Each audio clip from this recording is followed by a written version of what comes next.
नमस्कार, मैं professor Beena Rai, principal Awadh girls degree college Lucknow. अपनी व्याख्यान की अगली श्रृंखला में आज हम दक्षिण एशियाई देशों के अंदर मानव विकास की अवधारणा का अध्ययन करेंगे। मानव विकास की अवधारणा एक तरह से परंपरागत रूप से आर्थिक विकास से जुड़ी हुई है और एक अधिक उन्नत राज्य में परिवर्तन की प्रक्रिया को निहित करना है, जिसमें अक्सर हम आधुनिकीकरण और पश्चिमीकरण को ध्यान में रखते हैं।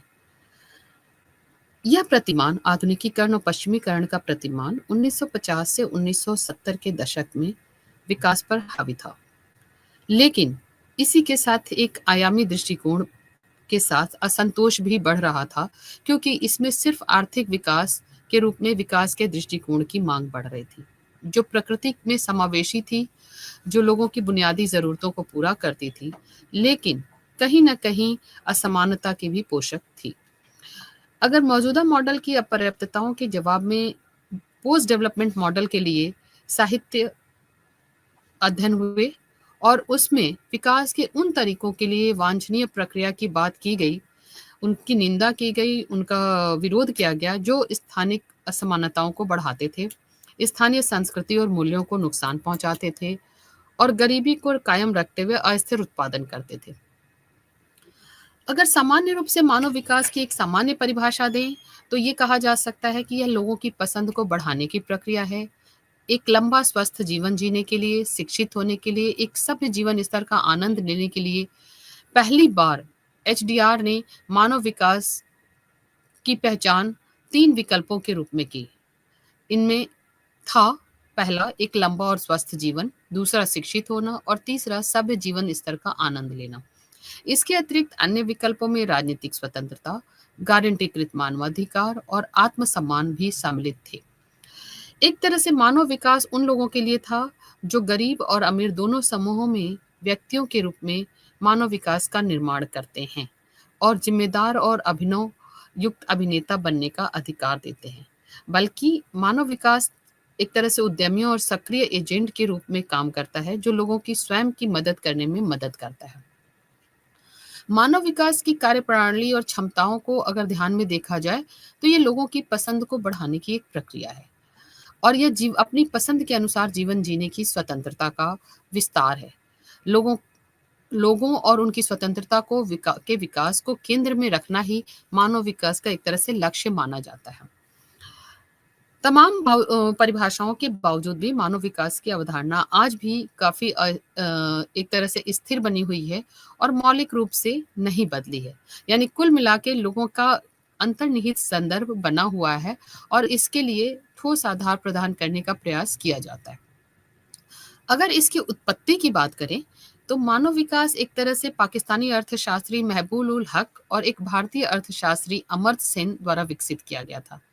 दोनों अपने विचार को आकार देने के लिए दक्षिण एशिया को चुनते हैं और दक्षिण एशिया में आर्थिक, सामाजिक और राजनीतिक स्थिति से प्रभावित होकर अपने विचार रखते हैं। दोनों विकास की जो रूढ़िवादी अवधारणा थी उससे असंतुष्ट थे और हक का मानना था कि मानव प्रगति के लिए जो वर्तमान में विकास के वास्तविक उद्देश्य यानी लोगों के जीवन को बेहतर बनाना है, उसमें जो वर्तमान उपाय हैं वो विफल रहे हैं। उसी तरह से सेन का भी मानना था कि ये नहीं देखना है कि लोगों का विकास कैसा हो रहा है, बल्कि कल्याण के रूप में भी हमें उसको देखना होगा। यानी कि जो वर्तमान उपाय हैं वो कल्याण को पर्याप्त रूप से मापने में विफल रहे हैं और राष्ट्र कितना उत्पादन कर रहा है यह महत्वपूर्ण नहीं है, बल्कि लोग कैसा चल रहे हैं, लोगों की पसंद ही विकास का मुख्य उद्देश्य है। एक तरह से पुराने विकास मॉडल में 2 मूलभूत परिवर्तनों पर निर्मित इनका विकास प्रतिमान आधारित था। पहला था अर्थव्यवस्था के बजाय विश्लेषण की एक इकाई के रूप में व्यक्ति पर ध्यान केंद्रित करना और दूसरा आय की बजाय क्षमताओं और स्वतंत्रताओं के आधार पर किया गया प्रगति मूल्यांकन। दोनों ही महबूब हक और अमर्त्य सेन मानव विकास की अवधारणा में गरीबी, निरक्षरता, बीमारियां, भेदभाव, राजनीतिक स्वतंत्रता पर प्रतिबंध और हिंसक खतरों के सामना करने और उन्हें दूर करने के लिए मानवीय क्षमताओं के निर्माण पर अपनी अवधारणा को केंद्रित करते हैं। परिणामतः कई व्यवहारिक परिणाम सामने आए, जिसमें सबसे महत्वपूर्ण था मानव विकास के मानव केंद्रित तत्व पर जागरूकता को बढ़ाना। लगभग विश्व के सभी देशों के लिए मानव विकास का एकीकरण आवश्यक है। वर्तमान में केवल 189 देशों को स्थान दिया गया है, जो इसके कार्यान्वयन की गति और गहराई में भारी भिन्नता को दर्शाता है। नॉर्वे, आयरलैंड, जर्मनी जैसे देश जहां उच्च मानव विकास की श्रेणी में हैं, वहीं केन्या, कंबोडिया, म्यांमार मध्यम श्रेणी में, नाइजर, मध्य अफ्रीका गणराज्य, यमन और लाइब्रेरिया जैसे देशों की रैंकिंग बहुत ही कम है। मानव विकास की सूची एक तरह से संख्यात्मक माप है, जिसमें अधिकांश लोग मानते हैं कि यह मानव के कल्याण के मूल तत्व में निहित है, और इस कल्याण में सबसे ज्यादा व्यापक रूप से उपयोग किए जाने वालों में यह एक सूचकांक बन गया है, जो आय और आर्थिक विकास की सीमाओं से परे कल्याण की माप और चर्चा को व्यापक बनाने में सफल है। पहला एसडीआई 1990 में प्रस्तुत किया था। तब से लगभग हर बार एक वार्षिक विशेषता रही है। हर साल एक एसडीआई रिपोर्ट आती है। दुनिया के हर देश को नंबर 1 यानी वर्तमान में नॉर्वे और 189 नंबर पे नाइजर को स्थान दिया गया, यानी टॉप पे भी है और सबसे नीचे भी है। अगर इसके आयामों की बात करें तो एक तरह से यह दृष्टिकोण क्षमताओं की अवधारणा इसके केंद्र में है, अर्थात लोग क्या कर सकते हैं, क्या बन सकते हैं। इसमें एक लंबा स्वस्थ जीवन, ज्ञान तक पहुंच और एक सभ्य जीवन का स्तर शामिल है। अधिकांश व्यक्ति ये मानते हैं कि ये तीनों क्षमताएं किसी भी समाज के कल्याण और अवसर के निर्माण के लिए आवश्यक हैं, और इन क्षमताओं के अलावा सार्थक जीवन जीने के लिए अन्य महत्वपूर्ण उपायों में उन निर्णयों में भाग लेने की क्षमता है जो किसी के जीवन को प्रभावित करते हैं। किसी के रहने वाले वातावरण पर नियंत्रित रखने, हिंसा से मुक्ति और सामाजिक सम्मान प्राप्त करने की क्षमता भी सम्मिलित है। एक बीमारी से मुक्त जीवन हो, लंबा जीवन स्वस्थ जीवन का संकेत है। इस श्रेणी में मानव विकास को अगर आगे बढ़ाने और लोगों को बीमार या अकाल मृत्यु से बचाने, गुणवत्तापूर्ण चिकित्सा, शारीरिक और मानसिक स्वास्थ्य के उच्चतम संभव मानक स्तर के वास्तविक अवसरों का निर्माण और उनका विस्तार शामिल है। माताओं और शिशुओं की मृत्यु दर में कमी, प्रसव के बाद होने वाली मृत्यु में कमी, प्रसव और प्रसव के पश्चात स्वास्थ्य सुविधाओं की उपलब्धता, वृद्धावस्था, स्वास्थ्य देखभाल, पर्याप्त पोषण और सुरक्षा भी इसमें सम्मिलित है। यानी एक लंबे और स्वस्थ जीवन के लिए ये सारी चीजें जरूरी हैं।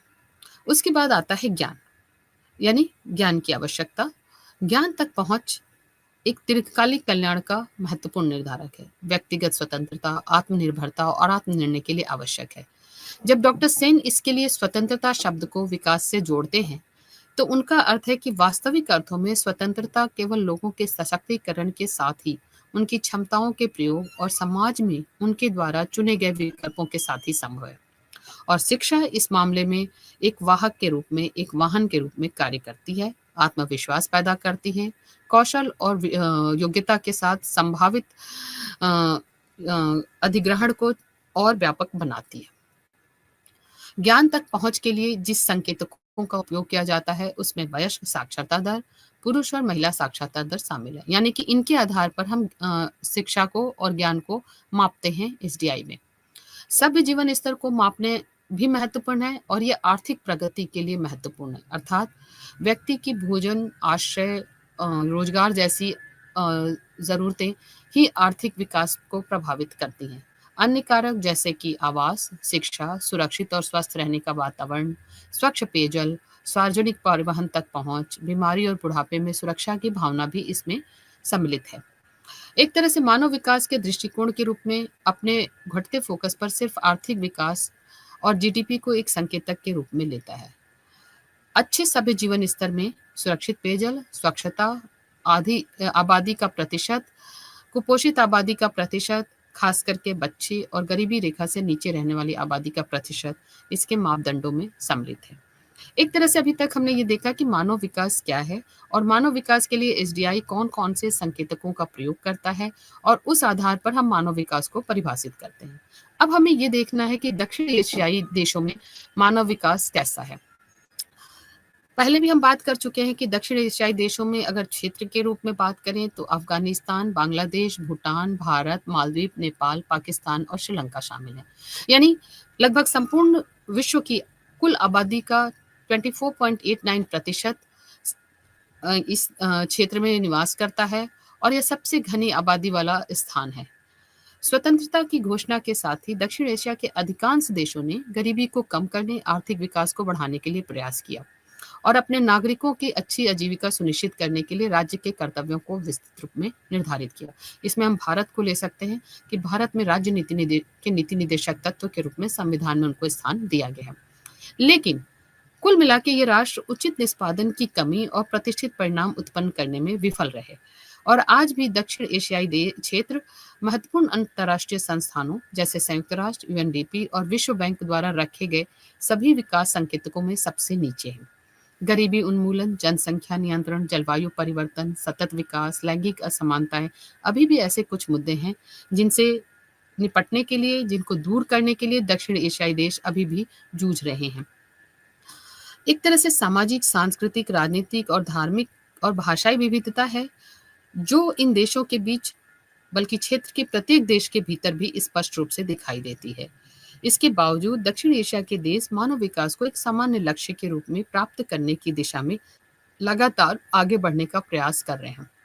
सबसे पहले अगर हम अफगानिस्तान की बात करें तो दक्षिण एशिया, मध्य एशिया और मध्य पूर्व को एक महत्वपूर्ण रूप से जोड़ने वाला भू रणनीतिक निहितार्थ से जुड़ा एक लैंडलॉक्ड या भू आबद्ध देश अफगानिस्तान है। सबसे गरीब, सबसे कम विकसित देशों में एक है। अभी भी इनकी 2/3 से अधिक जनसंख्या गरीबी रेखा के नीचे रहती है।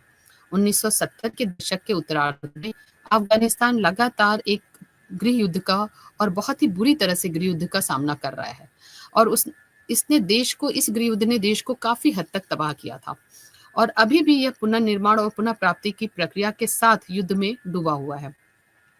2019 में अफगानिस्तान का HDI 0.511 था जो 2023-24 में घटकर 0.478 हो गया। यानी कि जो मानव विकास की और विकास की श्रेणी है उसमें ये सबसे निम्न स्तर पर है।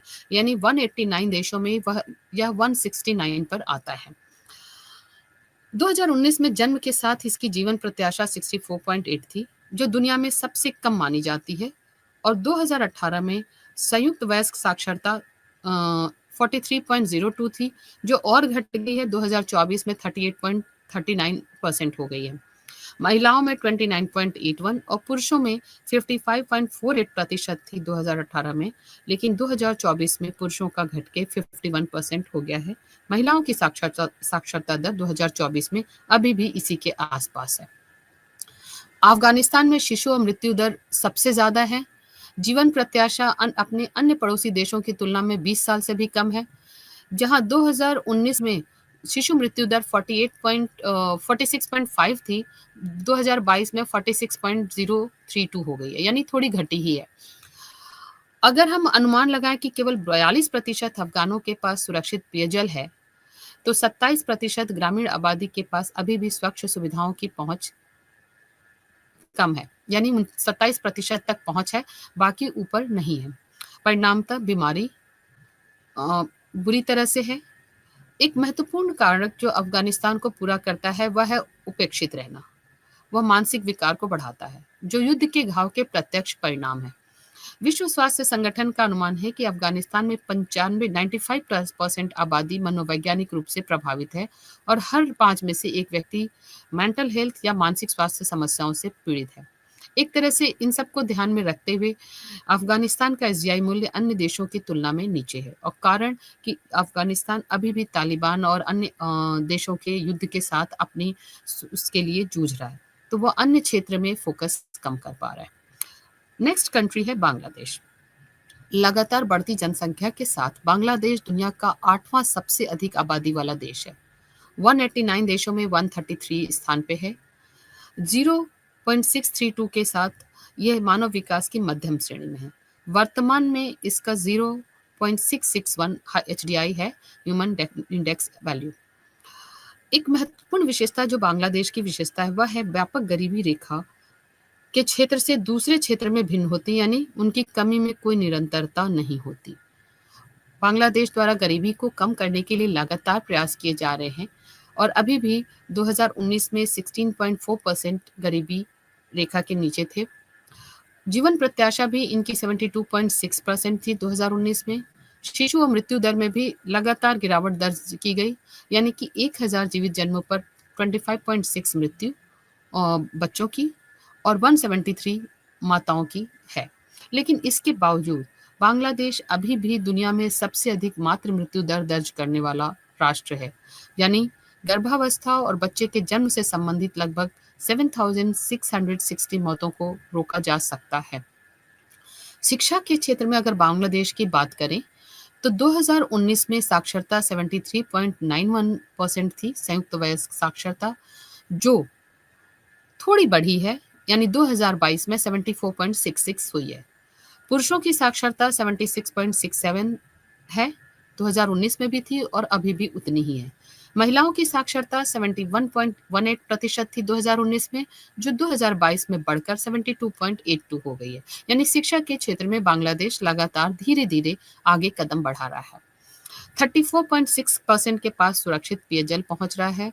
लेकिन इसके साथ ही बांग्लादेश दुनिया में आर्सेनिक प्रदूषण के संपर्क में आने वाले लोगों का ये एक सबसे बड़ा अनुपात है, यानी वहाँ पे अभी भी अशुद्ध और विषैला जल लोगों तक पहुँचता है। अर्थात एक तरह से 19.4 मिलियन लोग से अधिक लोग एक तरह का पानी पीते हैं। अधिकांश जो एचडीआई के संकेतक हैं उसमें धीमी प्रगति के बावजूद अगर माइक्रो क्रेडिट की बात आएगी तो बांग्लादेश उससे बाहर खड़ा है, क्योंकि न केवल महिलाओं के आर्थिक सशक्तिकरण बल्कि गरीबी उन्मूलन में भी बांग्लादेश लगातार अपना योगदान दे रहा है। अर्थात वो धीरे धीरे बांग्लादेश अपनी प्रगति कर रहा है और अपने इन सारे क्षेत्रों में धीरे धीरे सुधार कर रहा है। मोहम्मद यूनुस द्वारा पेश किया गया था, जिन्होंने ग्रामीण बैंक के माध्यम से योगदान के लिए 2006 में नोबेल शांति पुरस्कार भी मिला। लेकिन इसके बाद भी बांग्लादेश का एसडीआई 0.63% है, जो औसत के नीचे है। अब भूटान एक छोटा सा दक्षिण एशियाई देशों का राष्ट्र, लैंडलॉक्ड एरिया है, हिमालय के पूर्वी क्षेत्र पर स्थित है, सबसे अलग थलग दुनिया में सबसे कम विकसित देशों में से एक है। लेकिन अगर हम वर्ल्ड हैप्पीनेस इंडेक्स की बात करें, यानी वैश्विक खुशी सूचकांक की बात करें, तो ये 8वें और एशिया में पहले स्थान पर है। यानी इसके लिए अपनी जनता, अपनी जनसंख्या, अपने नागरिकों की खुशी बहुत महत्वपूर्ण है। 2019 में एसडीआई जो था भूटान का वो 0.654 था, जो 2021 में बढ़ के 0.666 हो गया, यानी थोड़ा सा बढ़ा है। लेकिन इसी के साथ ये इस देश को एचडीआई में मध्यम श्रेणी में रखता है, अर्थात 189 कंट्रीज में ये 129 पर है। भूटान की अर्थव्यवस्था पूरे विश्व की सबसे छोटी अर्थव्यवस्थाओं में से एक है और 1980 के बाद 7.5% की औसत वार्षिक वृद्धि के साथ ये दक्षिण एशिया में सबसे ज्यादा तेजी से विकसित होती हुई अर्थव्यवस्थाओं में से एक हो गई है। अपने दक्षिण एशियाई समकक्ष की तुलना में भूटान का जीवन स्तर महत्वपूर्ण है, यानी एशिया में सबसे ऊपर बना हुआ है। गरीबी यहाँ की एक ग्रामीण घटना है, यानी अधिकांशतः शहरों में गरीबी नहीं मिलेगी। 11.9% लोग शहरों में और 0.8% लोग सापेक्ष गरीबी रेखा के नीचे हैं। शहरों में 11.9 और 8% सापेक्ष गरीबी रेखा के नीचे हैं शहरों में। अन्य दक्षिण एशियाई के देशों में भूटान महिलाओं की स्वतंत्रता को और समानता को आनंद के साथ जोड़ता है। महिलाओं की साक्षरता दर अभी भी कम है, यानी 57.08% है, जो पुरुषों के मुकाबले पुरुषों का 75.02% है, बहुत ही कम है। संयुक्त साक्षरता दर 66.56 है। अगर जन्म के समय जीवन प्रत्याशा की बात करें तो 71.58% है, जिसमें शिशु और मातृ मृत्यु दर 2019 में 1000 जीवित जन्मों पर 35.8% और 24.8 मृत्यु और प्रति 1 लाख पर 183 मातृ मृत्यु दर्ज की गई, और ये ऑलमोस्ट अभी भी सेम है 2022 में। अगर WHO की रिपोर्ट की बात करेंगे तो पीने के पानी की पहुंच लगभग 98% आबादी के पास सुरक्षित पेयजल और स्वच्छ सुविधाएं हैं, और इसमें उल्लेखनीय सुधार भूटान ने किया है। इन सारे कारकों को अगर ध्यान में रखें तो अभी भी भूटान का एचडीआई दक्षिण एशियाई देशों के औसत से ऊपर बना हुआ है, यानी कि वो ऊपर की श्रेणी में बैठा हुआ है। दक्षिण एशियाई देशों का सबसे बड़े राष्ट्र के रूप में भारत की बात करें, भारत इस समय दुनिया की सबसे तेजी से बढ़ती हुई अर्थव्यवस्थाओं में से एक है। यूएसडी विनिमय दर के मामले में प्लस 2.651 ट्रिलियन की जीडीपी के साथ विश्व का सबसे पांचवा बड़ा देश है, जो अपनी अर्थव्यवस्था को लगातार दशकों से बढ़ा रहा है। सामाजिक, भौगोलिक, शहरी, ग्रामीण क्षेत्रों की तुलना में विकास असमान है, यानी कि हर जगह यद्यपि हमारा डेवलपमेंट हो रहा है भारत का, पर डेवलपमेंट को अगर हम मापें तो असमान डेवलपमेंट है, इनइक्वल है, बिकॉज कहीं पे ज़्यादा है, कहीं पे कम है। 2019 में भारत का एसडीआई 0.633 था और वो अभी भी 2021 में सेम ही है।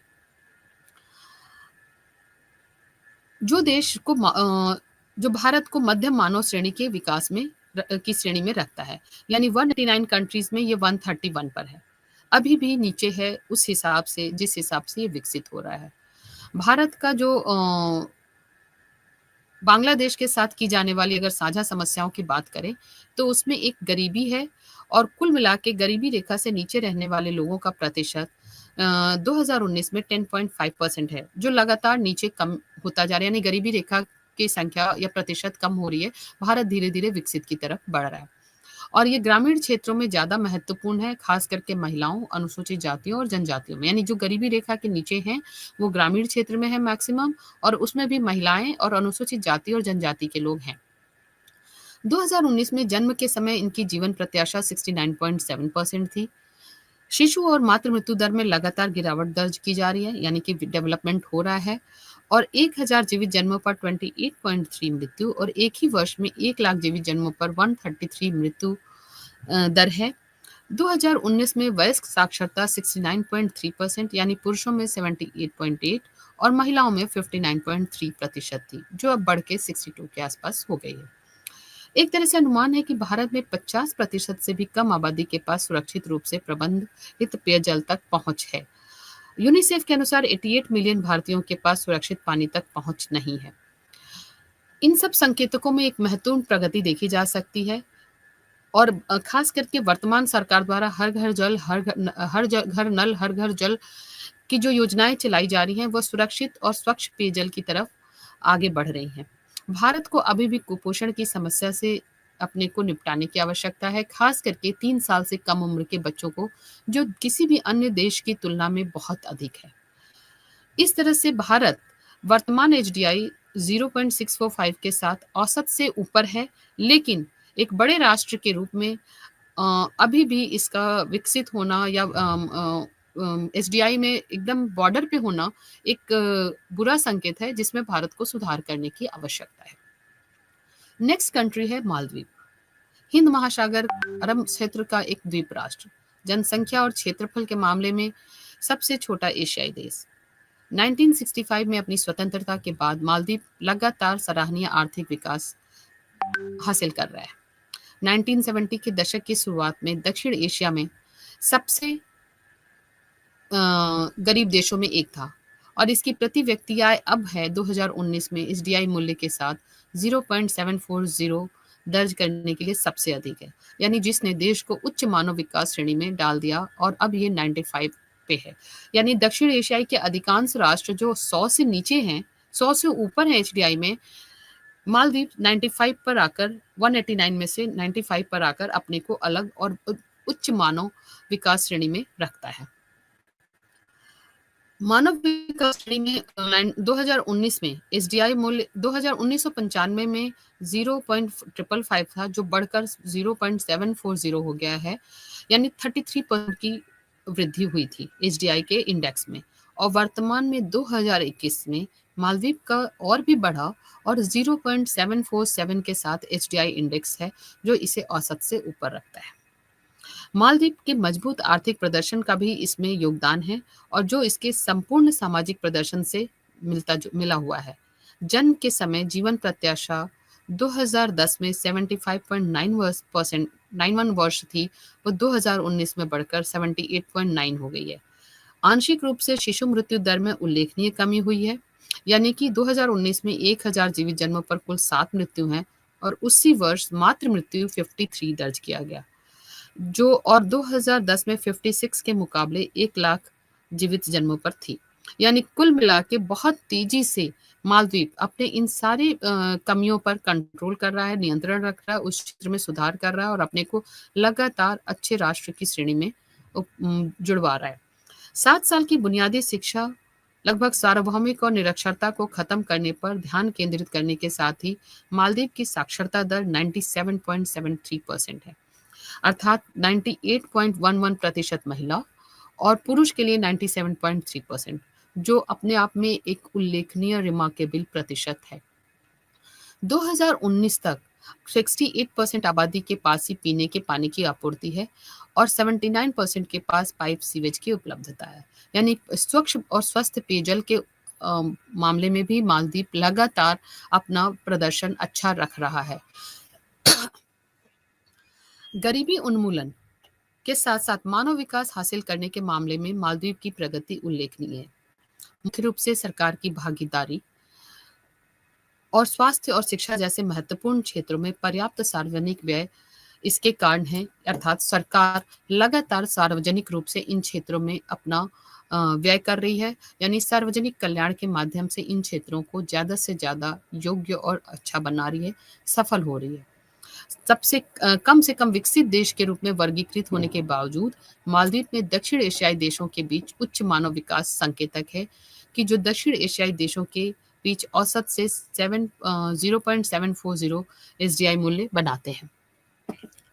दक्षिण एशियाई देशों के नेक्स्ट सीरीज में आता है नेपाल। नेपाल एक लैंडलॉक्ड राष्ट्र है, यानी भू आबद्ध राष्ट्र है, जिसकी वर्तमान जनसंख्या 28 मिलियन से अधिक है, अर्थात सबसे गरीब देशों में से एक, जिसकी 42% आबादी अभी भी गरीबी रेखा से नीचे है। 189 देशों में इसका स्थान 142 पे है। हालांकि सरकार 1980 के मध्य से गरीबी कम करने और उसका शमन करने या उसको खत्म करने के लिए लगातार प्रयास कर रही है, लेकिन देश के मध्य और सुदूर पश्चिमी क्षेत्र में पूरी तरह से निराशाजनक स्थिति है और बहुत ज़्यादा प्रगति नहीं देखी जा सकती। 2019 में जीवन प्रत्याशा 70.8% थी। हालांकि उसी वर्ष स्वास्थ्य सेवाओं पर सार्वजनिक खर्च ने अपने सकल घरेलू उत्पाद का 5.8% दर्ज किया, यानी कि स्वास्थ्य सेवाओं पर वहां की सरकार ने अपने पूरे बजट का 5 या जीडीपी का 5.8% खर्च किया। मातृ मृत्यु दर 186 यानी 1 लाख पर 186 है और जन्म और शिशु मृत्यु दर 25.6 जो सबसे ज्यादा है इस क्षेत्र में। वयस्क साक्षरता दर की बात करें तो 67.9% है, यानी पुरुषों की 78.59 और महिलाओं की 59.72। महिलाओं की साक्षरता दर बहुत ही कम है और अगर हम ध्यान दें तो पुरुष और महिलाओं के बीच शिक्षा के क्षेत्र में व्यापक अंतर देखने को मिल रहा है, यानी जहां 78% लगभग 80% की कैटेगरी में पुरुष हैं, महिलाएं अभी 60% भी नहीं पहुंची हैं। सुरक्षित पेयजल स्वच्छता के संदर्भ में यह अनुमान लगाया जाता है कि कुल आबादी के 80% के पास पीने का पानी है, यह सुरक्षित नहीं है। ग्रामीण क्षेत्रों में और बहिष्कृत समूहों में संबंधित लोगों के लिए यह मामला सबसे ज़्यादा खराब है, यानी कि नेपाल में ग्रामीण क्षेत्र और कुछ ऐसे समूह हैं जो समाज से बहिष्कृत हैं, उनके पास पीने के पानी की सुविधा और स्वच्छ पीने के पानी की सुविधा उपलब्ध नहीं है। एक तरह से उन तक पीने का पानी ना के बराबर पहुंचता है। यह नेपाल की सरकार या नेपाल के लिए एक अच्छा संकेत नहीं है। सुरक्षित पेयजल की कमी की वजह से जनसंख्या के अधिकांश हिस्से में या अधिकांश जनसंख्या को कई जल जनित बीमारियां जैसे कि टाइफाइड, प्लेग, डायरिया, ये सारी चीज़ें कॉमन रूप से या सामान्य रूप से होती रहती हैं और ख़ास करके ये 5 साल से कम उम्र के बच्चों को ज़्यादा प्रभावित करती हैं। परिणाम ये होता है कि लगभग हर साल नेपाल में 44,000 बच्चों की मौत हो जाती है। 2019 तक केवल 27% आबादी ने स्वच्छता तक अपनी पहुंच पकड़ाई है, यानी कि उन तक पहुंचा है, 27% आबादी तक स्वच्छता पहुंची है।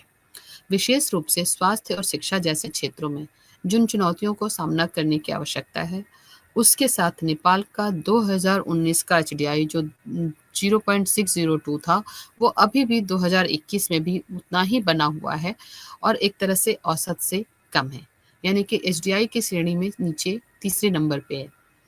नेक्स्ट जो राष्ट्र है वो है पाकिस्तान। भारत के साथ ही इसका जन्म हुआ। भारत के एक हिस्से को काटकर पाकिस्तान बनाया गया।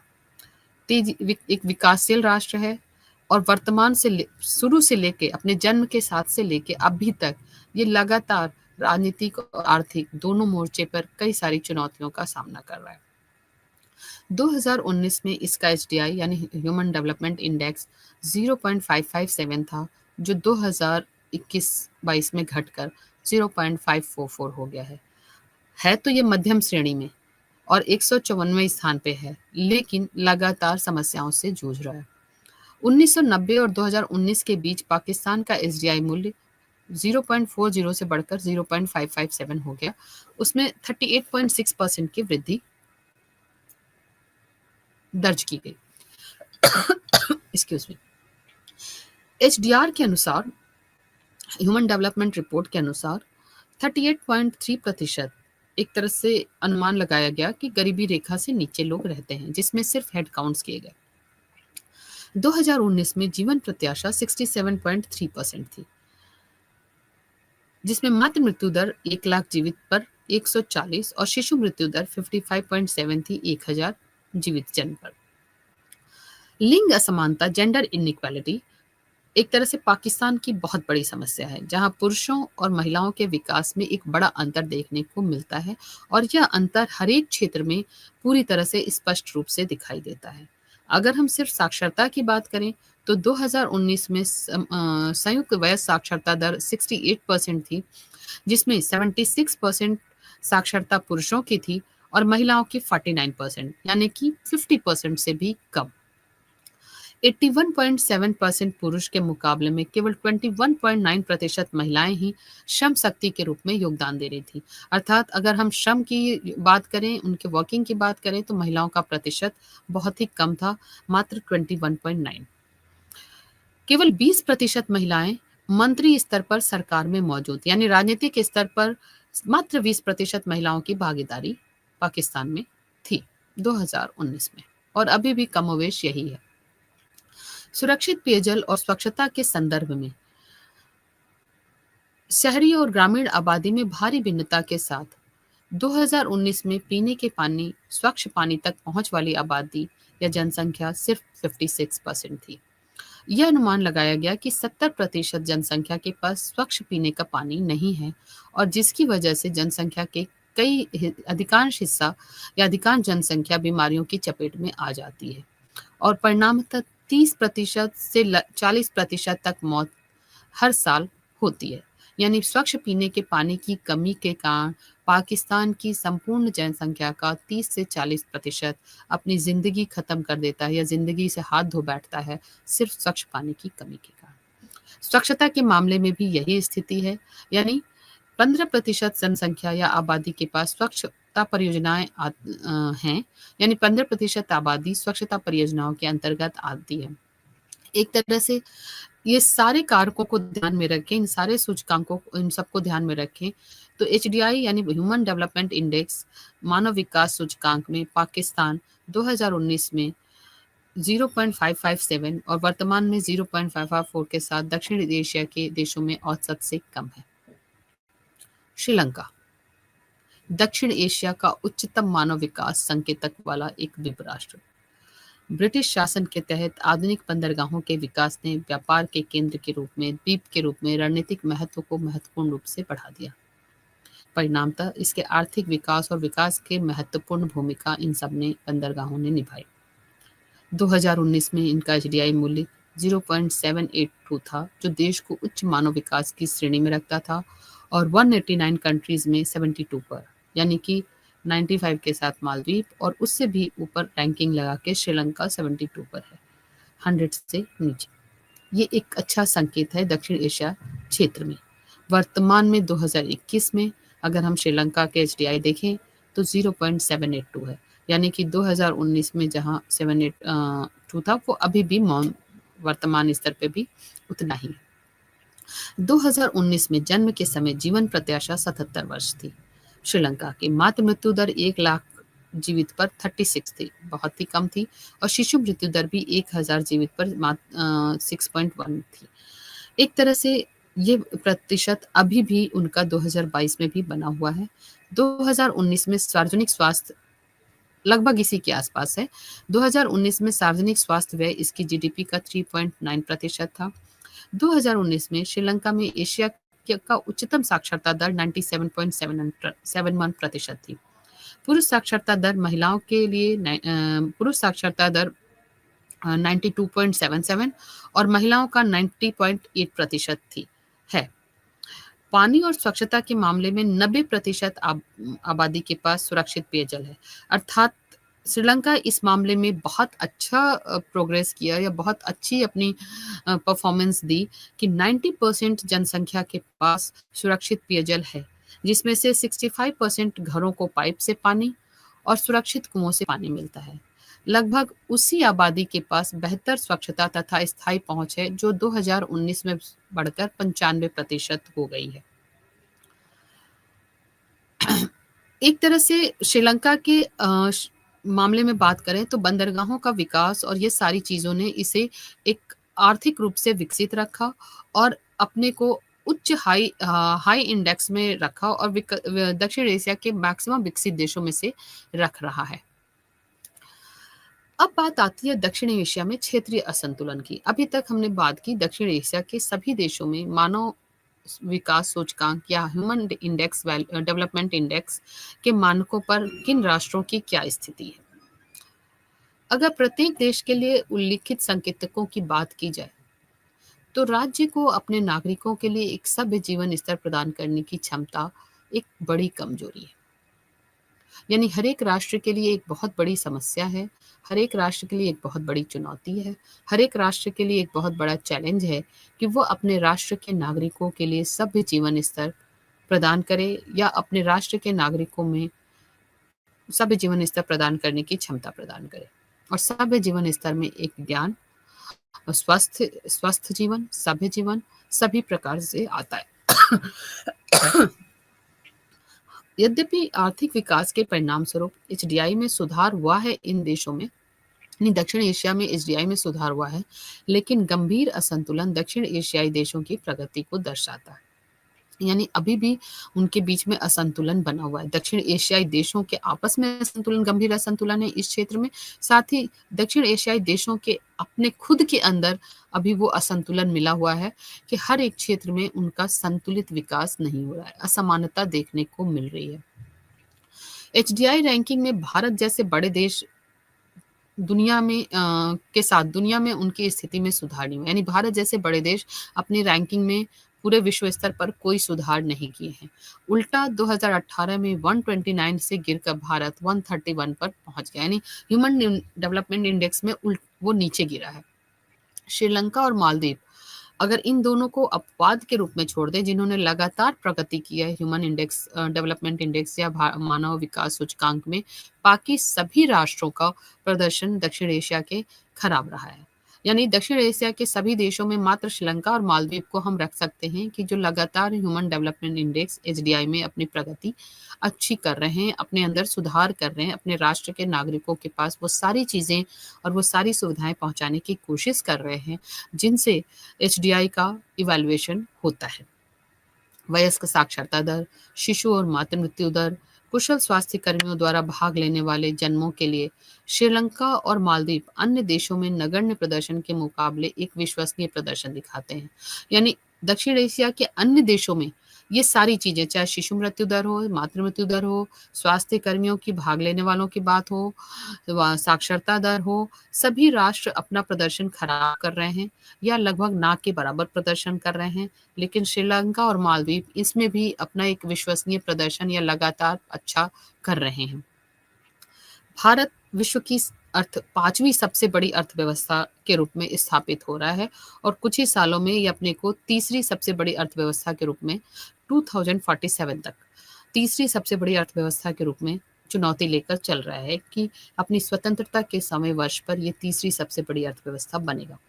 लेकिन इस समय वर्तमान में पांचवी सबसे बड़ी अर्थव्यवस्था होने के बावजूद भी संस्थागत देखभाल और समग्र स्वास्थ्य क्षेत्र में इसका प्रदर्शन बहुत खराब है। पाकिस्तान में शिशु मृत्यु दर 55.7 जो सबसे ज्यादा है।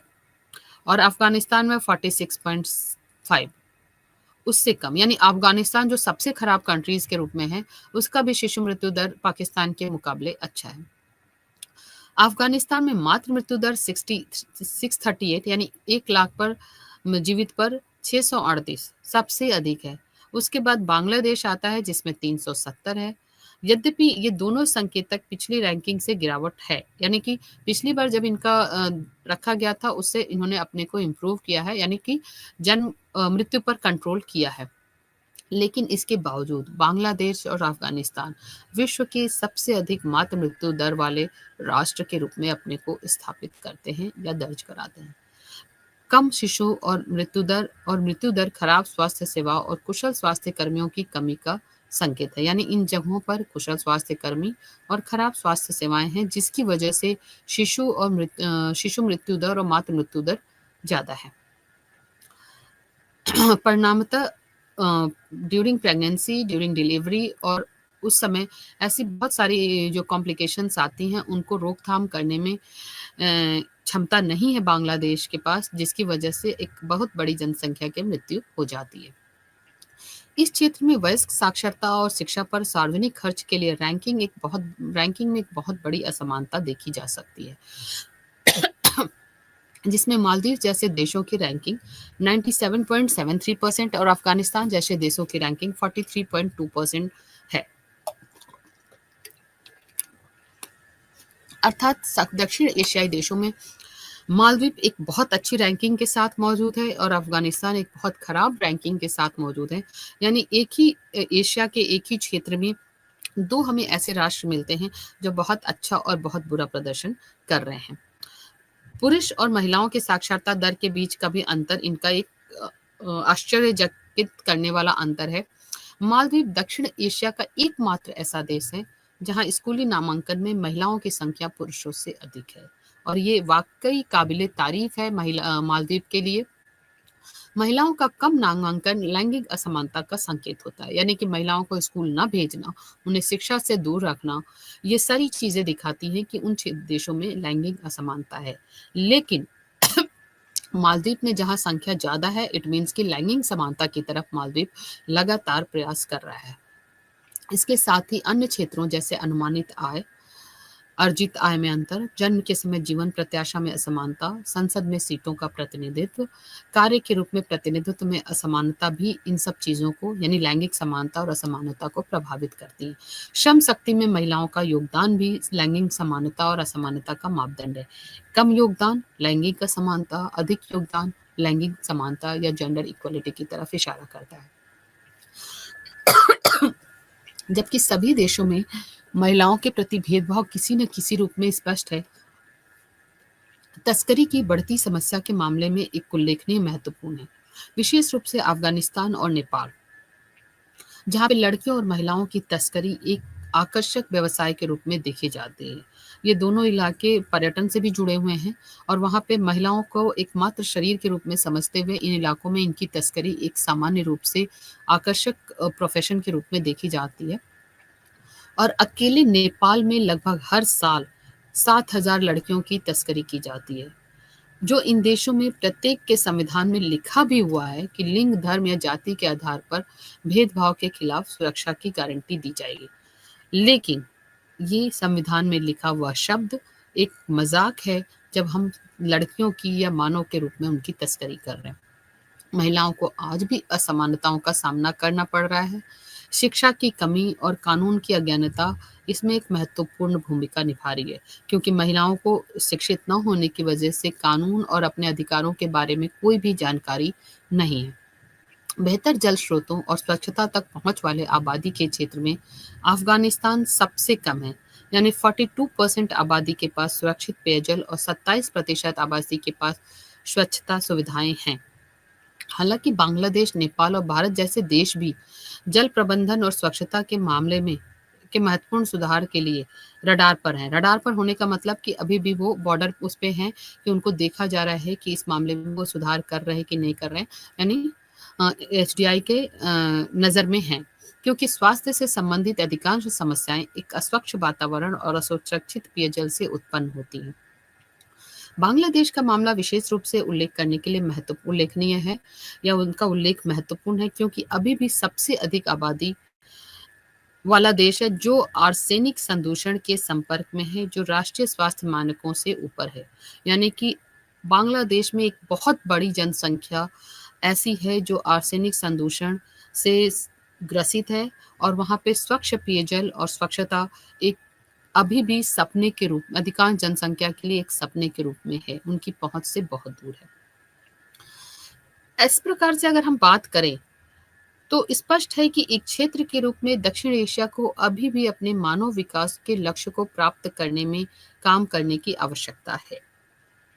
इन दक्षिण एशियाई देशों में हर जगह, हर एक कंट्री में सरकारें लगी हुई हैं, अनेक ऐसी योजनाएं चला रही हैं जो राष्ट्र को आगे बढ़ाने, सार्वजनिक कल्याण करने, सामाजिक कल्याण करने, आर्थिक सामाजिक स्तर पर असमानता को कम करने की तरफ प्रयासरत है।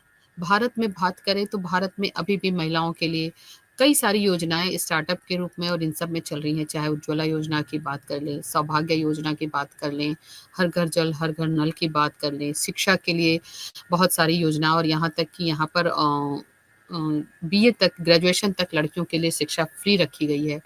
अन्य राज्यों में भी इस तरह का प्रयास चल रहा है। निश्चित है कि राष्ट्र लगातार प्रयास कर रहे हैं कि वो अपने को इन सब चीज़ों से दूर रखकर, या इन सब चीज़ों में, इन सब क्षेत्रों में सुधार करके धीरे धीरे एचडीआई में आगे बढ़ेंगे और अपने इंडेक्स को ऊपर करेंगे। लेकिन इन सब को करने के लिए, इस सारे लक्ष्य को प्राप्त करने के लिए बहुत ही एक डिवोटेड होके, बहुत ज़्यादा लग के काम करने की आवश्यकता है इस दिशा में, क्योंकि अभी भी ये क्षेत्र गरीबी और असमानता से पीड़ित हैं, आय की असमानता से पीड़ित हैं, यानी आय समान नहीं है। स्वास्थ्य और शिक्षा के मामले में अभाव की सीमा गंभीर है, क्योंकि मानव विकास के महत्वपूर्ण निर्धारक है ये सारे: स्वास्थ्य, शिक्षा, गरीबी, असमानता, निरक्षरता, आर्थिक असमानता, ये सभी ऐसे मापदंड हैं जो मानव विकास को जोड़ते हैं या मानव विकास के लिए निर्धारक हैं। राष्ट्रीय सरकारें जो है अपने मानकों को बढ़ाने के लिए बहुत कुछ करने की आवश्यकता पर बल देती हैं, क्योंकि अधिकांश संकेतक अपने नागरिकों को पर्याप्त सुविधाएं प्रदान करने के मामले में पीछे हैं या अपने कम इच्छा शक्ति को दर्शाते हैं। एक क्षेत्र के रूप में दक्षिण एशिया को उच्च प्रदर्शन करने वाले राष्ट्र के रूप में इतिहास और अनुभवों से मानव विकास के दृष्टिकोण सीखने की, प्रशिक्षण करने की आवश्यकता है। एक ऐसा मॉडल बनाने की ज़रूरत है जो मानव विकास मॉडल को विकसित करने और अपनी स्थिति में फिट करने के लिए ज़रूरी हो, और जो जीवन में अधिकांश आबादी के सभी वर्गों पर फिट बैठता हो, एक स्वस्थ और सार्थक जीवन स्थापित करता हो। अगर इन सब के लिए बात करें तो अब प्रश्न उठता है कि ऐसी कौन सी नीतियां हो सकती हैं जो मानव विकास के सुधार के लिए आवश्यक है। यानी मानव विकास के क्षेत्र में सुधार करने के लिए राष्ट्रों को या राष्ट्रीय सरकारों को उन कौन सी नीतियों को अपनाना चाहिए, जिससे कि वो अपने राष्ट्र के अधिकांश जनसंख्या को इस मानव इंडेक्स के पैमाने पर ऊपर ला सकें या उस उच्च श्रेणी में ला सकें। अगर हम बात करें उन नीतियों की, तो सबसे पहले जो भी समस्याओं का उल्लेख किया गया है हर एक राष्ट्र में, यानी मानव विकास सूचकांक के, ह्यूमन डेवलप इंडेक्स के, एचडीआई के आधार पर सभी राष्ट्रों में, साउथ एशिया के सभी देशों में जिन समस्याओं का जिक्र किया गया है, जिन समस्याओं का उल्लेख किया गया है, उनके आधार पर मानव विकास में सुधार के लिए कुछ नीतिगत सिफारिशें की जानी चाहिए। यानी कि योजनाएं, विधायिका योजनाएं बनाएं, नीतियां बनाएं, कानून बनाएं उन क्षेत्रों में, और उन कानूनों का कड़ाई से पालन हो, उन नीतियों का, उन योजनाओं का कड़ाई से अनुपालन हो, ये देखना होगा। तभी जाके उन क्षेत्रों में हम सुधार कर सकते हैं। महत्वपूर्ण यह है कि नीतियां बनाना भी महत्वपूर्ण है, नीतियां बना लेना महत्वपूर्ण नहीं है, नीतियों का लागू करना भी उतना ही महत्वपूर्ण है। कागज पर नीतियां नहीं होनी चाहिए, वो लागू होनी चाहिए, और ये तभी हो सकता है जब पारदर्शिता के साथ सरकार एक उच्च इच्छा शक्ति के साथ उनको लागू करने के बारे में सोचे।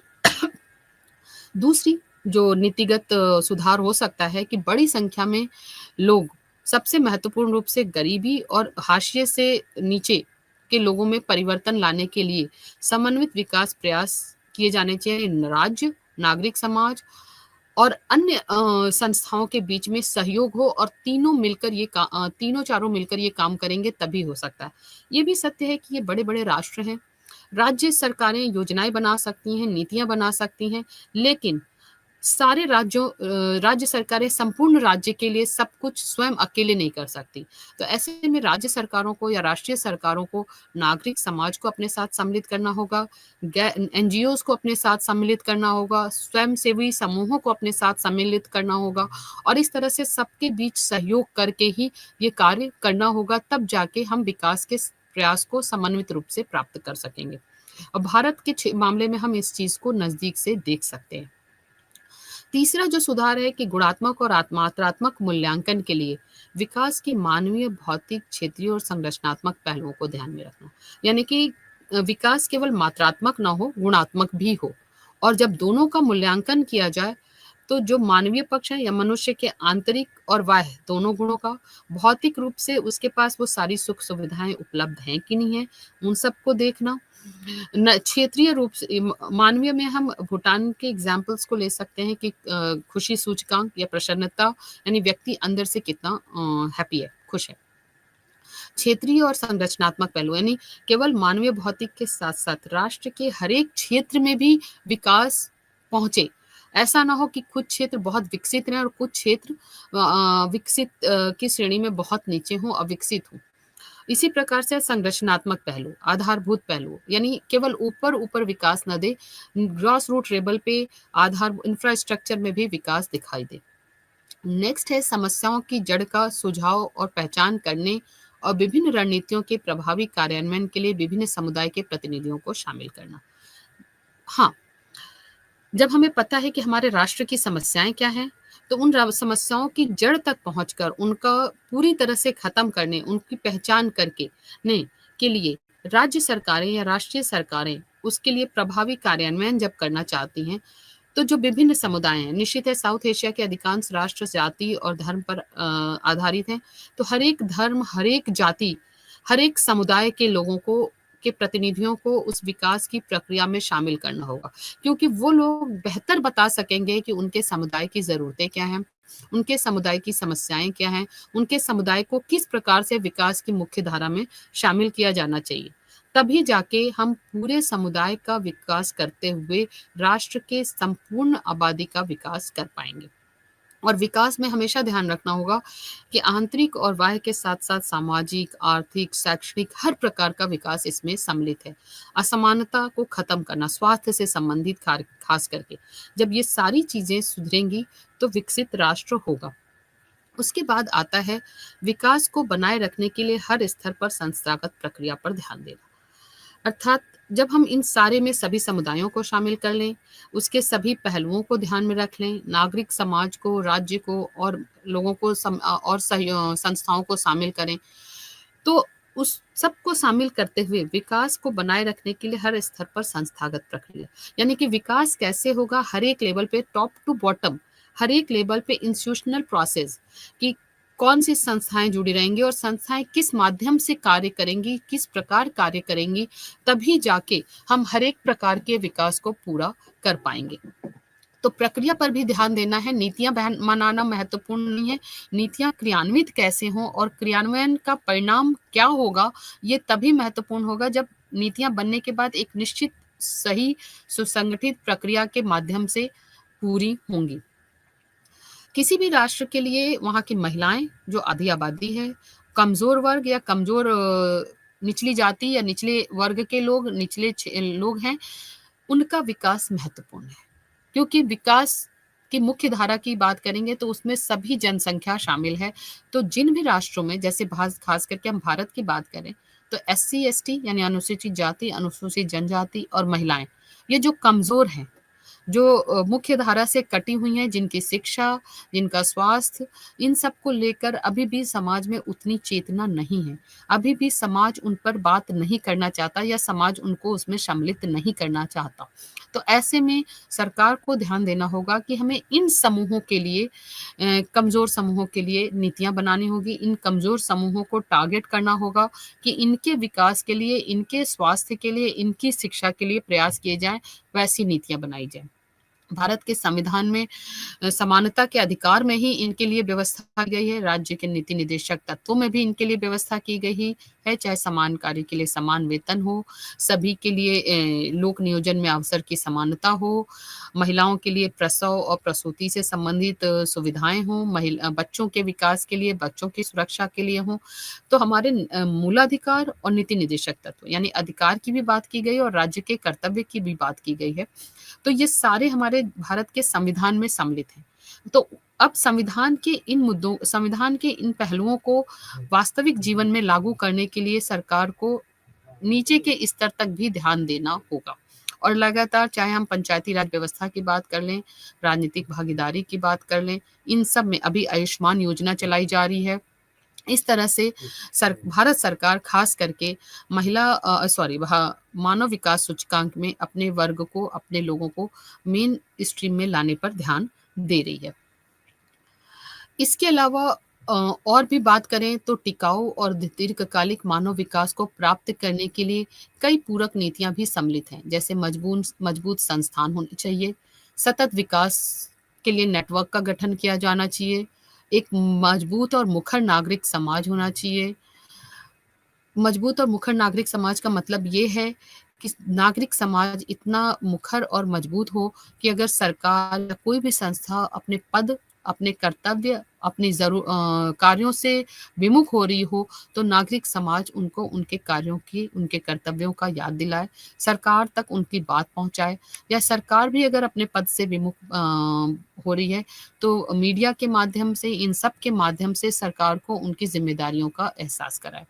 कुल मिला के इस तरह के जब प्रयास किए जाएंगे तो सबसे जो जरूरी है वो है इन सब शक्तियों के माध्यम से मजबूत राष्ट्रीय जवाबदेही, वैश्विक शासन और जिम्मेदारी में वृद्धि। यानी कि जब हमारा समाज, हमारा नागरिक समाज, हमारी जनसंख्या, हमारे नागरिक जागरूक होंगे, मुखर होंगे, राजनीतिक प्रक्रियाओं में, प्रशासनिक प्रक्रियाओं में खुलकर भाग ले रहे होंगे, तो ऐसे में सरकार की जिम्मेदारी बन जाती है, सरकार की जवाबदेही बन जाती है कि वो अपने कर्तव्यों के प्रति जागरूक रहे, अपने राष्ट्र के नागरिकों की देखभाल, अपने राष्ट्र के नागरिकों के स्वास्थ्य, अपने राष्ट्र के नागरिकों तक स्वस्थ पेयजल, स्वच्छ पेयजल, शिक्षा और स्वास्थ्य सुविधाओं, रोजगार, निरक्षरता की कमी, गरीबी, इन सबको दूर करने के लिए प्रयास करें। कुल मिला के ये तभी हो पाएगा जब और इसमें इन सब को पूरा करने के लिए सरकारों को चाहिए कि वो अंतर्राष्ट्रीय सहायता भी ले सकती हैं, और अंतर्राष्ट्रीय स्तर पर ऐसी बहुत सारी संस्थाएं या बहुत सारे संगठन हैं जो इस तरह के विकासशील या अविकसित राष्ट्रों को योगदान देते हैं उनके हर प्रकार के विकास के लिए, चाहे वो विश्व बैंक हो, IMF हो, ये सारे विकासशील और कम विकसित देशों को योगदान देते हैं, ऋण की भी सुविधाएं देते हैं, अनुदान भी देते हैं, सहायता राशि भी देते हैं, बीमारियों को दूर करने के लिए भी सुझाव देते हैं। तो इन सब की सहायता लेते हुए कोई भी राष्ट्र अपने अंदर की इन सारी समस्याओं को दूर कर सकता है। यद्यपि ये देखा जाए तो एक तरह से यह तय करने की एक बढ़ी हुई क्षमता है आम लोगों के लिए कि किसे क्या बनना है, क्या करना है और कैसे जीना है। यानी मानव विकास लोगों की स्वतंत्रता, उनके अवसर को बढ़ाने, उनकी भलाई में सुधार करने की एक प्रक्रिया है। मालदीव और श्रीलंका जैसे देश मानव विकास केंद्रित ध्यान पर ज्यादा ध्यान दे रहे हैं, अन्य बहुत कम दे रहे हैं। अधिकांश देशों में ग्रामीण गरीबों के लिए गुणवत्ता, स्वास्थ्य देखभाल सेवाओं और शिक्षा के प्रावधान और विशेषकर बच्चों के लिए जीवन की बेहतर गुणवत्ता की ध्यान देने की आवश्यकता है। इस प्रकार से कुल मिलाकर हर एक व्यक्ति, अपने नागरिक अपनी स्वतंत्रता का लाभ उठा सकते हैं अगर राष्ट्र इन सब क्षेत्रों में अच्छे से काम करे और जनता भी, लोग भी अपनी स्वतंत्रता और अपने अवसर को बढ़ाने के लिए, अपने अंदर सुधार करने के लिए सरकार की बनी योजनाओं से लाभ लेने की कोशिश करें, शिक्षित होने की कोशिश करें, स्वस्थ और स्वच्छ जीवन जीने की कोशिश करें। तभी जाके कोई भी राष्ट्र मानव विकास सूचकांक में अपने को ऊपर कर पाएगा। धन्यवाद।